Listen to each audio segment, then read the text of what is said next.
Hi hello ನಮಸ್ಕಾರ. ಇವತ್ತು ನಾವು ಕನಕಪುರ ರೋಡಲ್ಲಿರುವಂತಹ ಪಿರಮಿಡ್ ವ್ಯಾಲಿಗೆ ಹೊರಟಿದ್ದೀವಿ. ಈ ಪ್ಲೇಸ್ ತುಂಬ ಪೀಸ್ಫುಲ್ ಆಗಿದೆ, ಮೆಡಿಟೇಷನಿಗೆಲ್ಲ ತುಂಬ ಒಳ್ಳೆಯದು ಅಂತ ಒಬ್ಬರು ಫ್ರೆಂಡ್ ಹೇಳಿದರು. ಹಾಗೆಯೇ ಅವರು ನನಗೆ ಪಿರಮಿಡ್ ಬಗ್ಗೆ ಎಲ್ಲ ತಿಳಿಸಿಕೊಟ್ರು. ಅದನ್ನೆಲ್ಲ ಕೇಳಿದಾಗ ನನಗೂ ಕ್ಯೂರಿಯಾಸಿಟಿ ಆಯಿತು, ಇಷ್ಟೆಲ್ಲ ಇದೆಯಾ ಅಂತ ಹೇಳಿ ನಾನು ಕೂಡ ನೆಟ್ಟಲ್ಲೆಲ್ಲ ಸರ್ಚ್ ಮಾಡಿದೆ. ಸೊ ಪಿರಮಿಡ್ ಪವರ್ ಎಲ್ಲ ಗೊತ್ತಾಯಿತು, ಯಾವ ರೀತಿ ಇದೆ, ನಾವು ಮೆಡಿಟೇಷನ್ಗೆ ಯಾವ ರೀತಿ ಯೂಸ್ ಮಾಡ್ಬೋದು, ಪಿರಮಿಡನ್ನು ಮನೆಗೆ ಯಾವ ರೀತಿ ಎಲ್ಲ ಅದರಿಂದ ನಮಗೆ ಬೆನಿಫಿಟ್ ಆಗುತ್ತೆ ಅಂತೆಲ್ಲ ಗೊತ್ತಾದ ನಂತರ ನನಗೂ ಒಂದು ಸಲ ಹೋಗಿ ಪಿರಮಿಡ್ ವ್ಯಾಲಿಯಲ್ಲಿ ಮೆಡಿಟೇಷನ್ ಮಾಡಿ ಅದರ ಎಕ್ಸ್ಪೀರಿಯನ್ಸ್ ತಗೋಬೇಕು ಅನ್ನೋ ಆಸೆಯಲ್ಲಿ ನಾನು ಸಹ ಪವನ್ಗೆ ಹೇಳಿ ಹೊರಟ್ವಿ. ನಮ್ಮ ಮನೆಯಿಂದ ಈ ಪ್ಲೇಸಿಗೆ ಅರೌಂಡ್ 45 ಕಿಲೋಮೀಟರ್ ಇದೆ.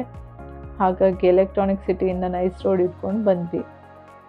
ಬರ್ತಾ ಇದ್ದಾಗೆ ಪವನ್ಗೆ ಟೀ ಬೇಕು ಅನಿಸ್ತು ಈ ಚಳಿಗೆ. ಹಾಗಾಗಿ ಅಲ್ಲಿ ಟೀ ಕುಡಿದು ಪಿರಮಿಡ್ ವ್ಯಾಲಿ ಹತ್ರ ಎಂಟ್ರಿ ಕೊಡ್ತಿದ್ದಾಗೇ ಗೇಟ್ ಹತ್ರ ಬಂದಾಗ ನಮಗೆ ಫುಲ್ ಗ್ರೀನರಿ, ಕಾಮ್ ಅಟ್ಮಾಸ್ಫಿಯರ್, ತುಂಬ ಸೂತಿಂಗ್ ಫೀಲ್ ಆಗುತ್ತೆ. ಇಲ್ಲಿ ಬಂದ ತಕ್ಷಣ ಇಲ್ಲಿ ಗೇಟಲ್ಲಿ ಸೆಕ್ಯೂರಿಟಿ ನಮ್ಮ ಡೀಟೇಲ್ಸ್ ಎಲ್ಲ ರಿಜಿಸ್ಟರ್ ಮಾಡಲಿಕ್ಕೆ ಹೇಳ್ತಾರೆ. ಹಾಗೆಯೇ 2 ವೀಲರಿಗೆ 20 ರೂಪೀಸ್ ಚಾರ್ಜ್ ಇರುತ್ತೆ, 4 ವೀಲರಿಗೆ 50 ರೂಪೀಸ್ ಚಾರ್ಜ್ ಇರುತ್ತೆ. ಇಲ್ಲಿ ಎಲ್ಲ ಕಡೆನೂ ಬೋರ್ಡ್ ಇರುತ್ತೆ ಎಲ್ಲೆಲ್ಲಿ ಏನೇನಿದೆ ಅಂತ ಹೇಳಿ. ಹಾಗೆಯೇ ಏನಾದರೂ ವರ್ಕ್ಶಾಪ್ ಎಲ್ಲ ಆಗ್ತಾ ಇದ್ದರೆ ಅದರ ಬೋರ್ಡ್ ಸಹ ಹಾಕಿರ್ತಾರೆ. ಸೊ ಅದನ್ನು ನೋಡಿಕೊಂಡು ನಾವು ಹೋದ್ವಿ ಮೆಗಾ ಪಿರಮಿಡ್ ಕಡೆಗೆ.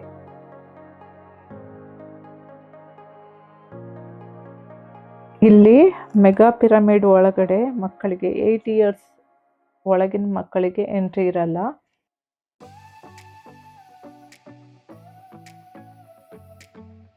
ಮೆಡಿಟೇಷನ್ ಸೆಂಟರ್ ಆಗಿರೋದ್ರಿಂದ ಅಲ್ಲಿ ತುಂಬ ಪೀಸ್ಫುಲ್ ಆಗಿರಬೇಕು, ಕಾಮ್ ಆಗಿರಬೇಕು, ಬೇರೆಯವರಿಗೆ ಡಿಸ್ಟರ್ಬ್ ಮಾಡಬಾರ್ದು ಅನ್ನೋ ಇಂಟೆನ್ಷನ್ನಿಂದ ಮಕ್ಕಳನ್ನು ಅಲೋ ಮಾಡಲ್ಲ ಇನ್ಸೈಡ್. ಹಾಗೆಯೇ ಮಕ್ಕಳಿಗೆ ತುಂಬ ಎಕ್ಸ್ಪ್ಲೋರ್ ಮಾಡಲಿಕ್ಕೆ ಹೊರಗಡೆ ಪ್ಲೇಸಸ್ ಇದೆ.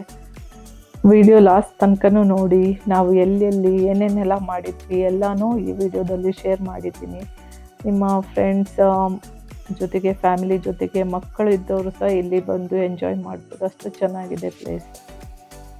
ಒಳಗಡೆ ಹೋಗಬೇಕಂದ್ರೆ ನಾವು ಚಪ್ಪಲಿನ ಬಿಟ್ಟು ಹೋಗಬೇಕಾಗುತ್ತೆ. ಪವನ್ ಬಂದಿರಲಿಲ್ಲ, ನಾನು ಒಳಗಡೆ ಹೋಗಿ ಮೆಡಿಟೇಷನ್ ಮಾಡಿದ್ದೆ. 2 ಅವರ್ಸ್ ಮೆಡಿಟೇಷನ್ ಮಾಡಿದೆ ಒಳಗಡೆ ಕೂತ್ಕೊಂಡು. ಆಮೇಲೆ ಹೊರಗೆ ಬರ್ಬೇಕಾದ್ರೆ ಇದು ಬುಕ್ ಸ್ಟೋರ್ಸ್ ಎಲ್ಲ ಇತ್ತು, ಲೈಬ್ರರಿ ಸಹ ಇದೆ ಇಲ್ಲಿ.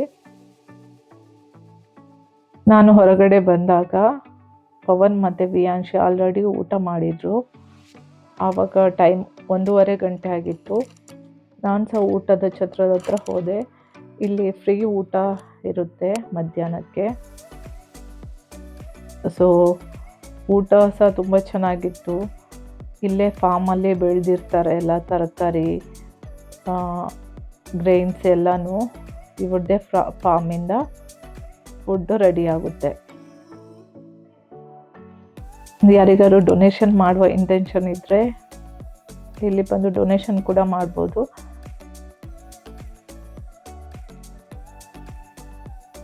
ಇಲ್ಲಿ ಬೋಟಿಂಗ್ ಸಹ ಮಾಡ್ಬೋದು, ಕಯಾಕಿಂಗ್ ಮತ್ತು ಬೋಟಿಂಗ್ ಇದೆ. ಅಷ್ಟೊತ್ತಿಗೆ ನನಗೆ ನಮ್ಮ ದೃಷ್ಟಿ ಬೊಟ್ಟು ಸೀರಿಯಲ್ನ ವಿಲನ್ ಆಗಿರುವಂತಹ ಶರಾವತಿ ಅವರು ಸಿಕ್ಕಿದ್ರು. ಅವರ ಹತ್ರ ಮಾತಾಡಿಕೊಂಡು ಒಂದು ಸೆಲ್ಫಿ ಸಹ ತಗೊಂಡು ನಾವು ಬಂದ್ವಿ ಶಾಪಿಂಗಿಗೆ. ಸ್ವಲ್ಪ ಪಿರಮಿಡ್ ಎಲ್ಲ ಶಾಪಿಂಗ್ ಮಾಡಿದ ನಂತರ ಗೋಶಾಲೆ ಹತ್ರ ಹೊರಟ್ವಿ. ಇಲ್ಲಿ ಹೋಗ್ಬೇಕಾದ್ರೆ ನಮಗೆ ಬೆಟ್ಟದ ನೆಲ್ಲಿಕಾಯಿ ಮರ ನೋಡಿ ತುಂಬ ಖುಷಿಯಾಯಿತು. ಈ ಪಿರಮಿಡ್ ಕಾನ್ಸೆಪ್ಟನ್ನು ಇಂಡಿಯಾಕ್ಕೆ ತಂದವರು ಬ್ರಹ್ಮರ್ಷಿ ಪತ್ರಿಜಿ ಅವರು. ಅವರ ಮನೆ ಸಹ ಇಲ್ಲಿ ನಮಗೆ ನೋಡಲಿಕ್ಕೆ ಸಿಗ್ತದೆ. ಹಾಗೆಯೇ ಇಲ್ಲಿ ಫಾರ್ಮಲ್ಲಿ ಆಗಿರುವಂತಹ ವೆಜಿಟೇಬಲ್ಸ್, ಫ್ರೂಟ್ಸ್ ಎಲ್ಲ ನಾವು ಇಲ್ಲಿ ನೋಡ್ಬೋದು.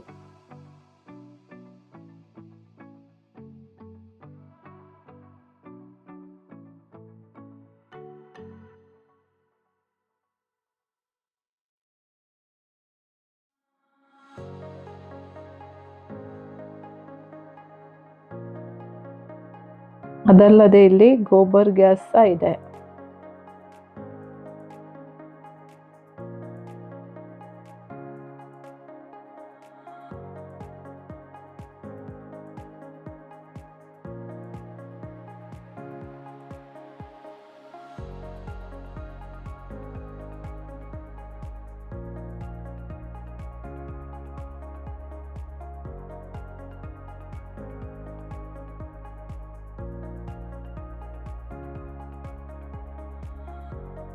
ಇಲ್ಲಿ ಒಬ್ಬರು ನಮಗೆ ಮಂಗಳೂರವರು ಸಿಕ್ಕರು.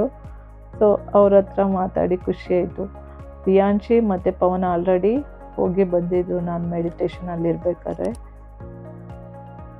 ನನ್ನನ್ನು ಕರ್ಕೊಂಡು ಮತ್ತೊಂದು ಸಲ ಹೋದರು.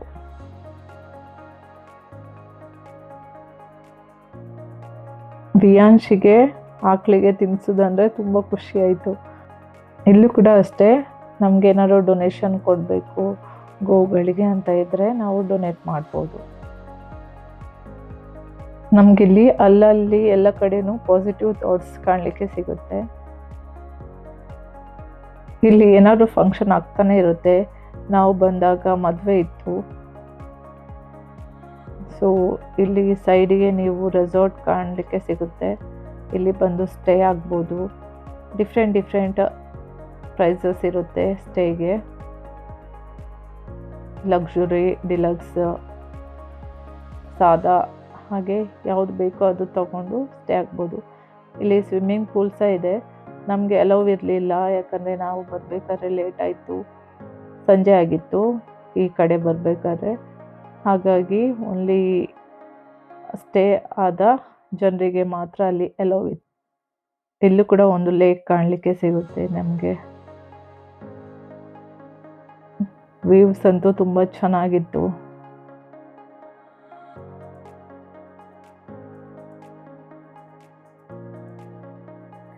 ಇಲ್ಲಿ ಗೋಶಾಲೆಯ ಹಿಂದೆ ಟ್ರೆಕ್ಕಿಂಗ್ ಮಾಡಲಿಕ್ಕೆ ಸಹ ಒಂದು ಪ್ಲೇಸ್ ಇತ್ತು.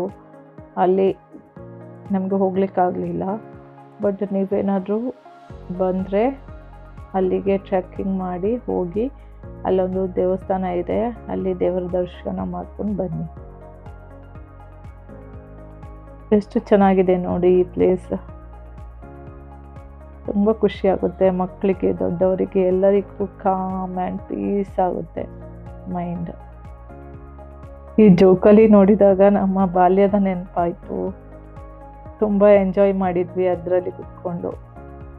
ಈ ಕಡೆ ಮಕ್ಕಳಿಗೆ, ದೊಡ್ಡವರಿಗೆ ಎಲ್ರಿಗೂ ಅಡ್ವೆಂಚರಸ್ ಗೇಮ್ ಇರುತ್ತೆ. ಇದು ಪೇಯ್ಡ್ ಗೇಮ್ಸ್ ಆಗಿರುತ್ತೆ. ಒಂದೊಂದು ಗೇಮಿಗೆ ಒಂದೊಂದು ಪ್ರೈಸ್ ಇರುತ್ತೆ. ಸೊ ಇಲ್ಲಿ ಪ್ರಿಯಾಂಶಿ ಆಟ ಆಡಲಿಕ್ಕೆ ಬಂದಳು. ಇದು ಟೋಟಲ್ ಆಗಿ ಇಷ್ಟು ಗೇಮಿಗೆ 150 ರೂಪೀಸ್ ಇತ್ತು. ಫಸ್ಟಿಗೆ ಭಯ ಆಯಿತು ಅವಳಿಗೆ ಹೋಗಲಿಕ್ಕೆ, ಮತ್ತೆ ತಾನೇ ಇಷ್ಟಪಟ್ಟು ಆಡ್ತಾ ಇದ್ಲು. ಇಲ್ಲಿ ಮಕ್ಕಳಿಗೆ, ದೊಡ್ಡವರಿಗೆ ಎಲ್ರಿಗೂ ತುಂಬ ಗೇಮ್ಸ್ ಇದೆ. ಆರ್ಚರಿ ಇದೆ, ಕ್ರಿಕೆಟ್ ಇದೆ, ಮತ್ತು ಅದು ಬಂಜೆ ಜಂಪಿಂಗ್ ಇದೆ, ಶೂಟಿಂಗ್ ಇದೆ, ಮತ್ತು ತುಂಬ ಟೈಪಿದು ಗೇಮ್ಸ್ ಇತ್ತು. ನೀವು ನೋಡ್ಬೋದು, ಜಿಪ್ಲೈನ ಮತ್ತು ಸೈಕ್ಲಿಂಗ್, ಆ ರೀತಿ ತುಂಬಾ ಗೇಮ್ಸ್ ಇತ್ತು. ಬಂದು ಒಂದು ಸಲ ಫ್ರೆಂಡ್ಸ್ ಜೊತೆ, ಫ್ಯಾಮಿಲಿ ಜೊತೆ ಮಕ್ಕಳ ಕರ್ಕೊಂಡು ಬಂದು ಒಂದು ಸಲ ಎಕ್ಸ್ಪ್ಲೋರ್ ಮಾಡಿ, ತುಂಬಾ ಚೆನ್ನಾಗಿರುತ್ತೆ. ಅಷ್ಟೊತ್ತಿಗೆ ಗೇಮ್ಸ್ ಎಲ್ಲ ಆಡಿ ಸುಸ್ತಾಗಿತ್ತು.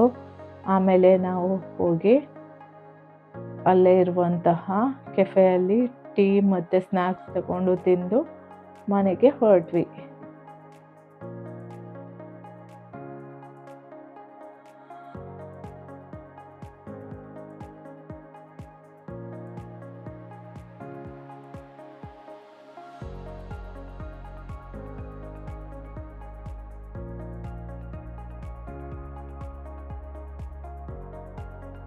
ನಾನು ಏನೇನೆಲ್ಲ ಪರ್ಚೇಸ್ ಮಾಡಿದೆ ಅಂತ ಹೇಳಿ ಈ ವಿಡಿಯೋದ ಲಾಸ್ಟಲ್ಲಿ ತೋರಿಸಿದ್ದೀನಿ, ನೋಡ್ಕೊಳ್ಳಿ. ಕ್ರಿಸ್ಟಲ್ಸ್ ಆಗಲಿ, ಪಿರಮಿಡ್ ಆಗಲಿ ನಮ್ಮ ಮನೆಯಲ್ಲಿದ್ದರೆ ತುಂಬಾ ಒಳ್ಳೆಯದು. ಮನೆಯಲ್ಲಿರುವ ನೆಗೆಟಿವ್ ಎನರ್ಜಿನ ತೆಗೆದು ಪಾಸಿಟಿವ್ ಎನರ್ಜಿನ ಅಟ್ರ್ಯಾಕ್ಟ್ ಮಾಡಲಿಕ್ಕೆ ಇದು ಯೂಸ್ ಆಗುತ್ತೆ. ಸೊ ಈ ವಿಡಿಯೋ ನಿಮಗೆಲ್ಲ ಇಷ್ಟ ಆಯಿತು ಅಂತ ಅಂದ್ಕೊಳ್ತೀನಿ. Thank you for watching. Next video ಜೊತೆಗೆ ಬರ್ತೀನಿ. ಬಾಯ್.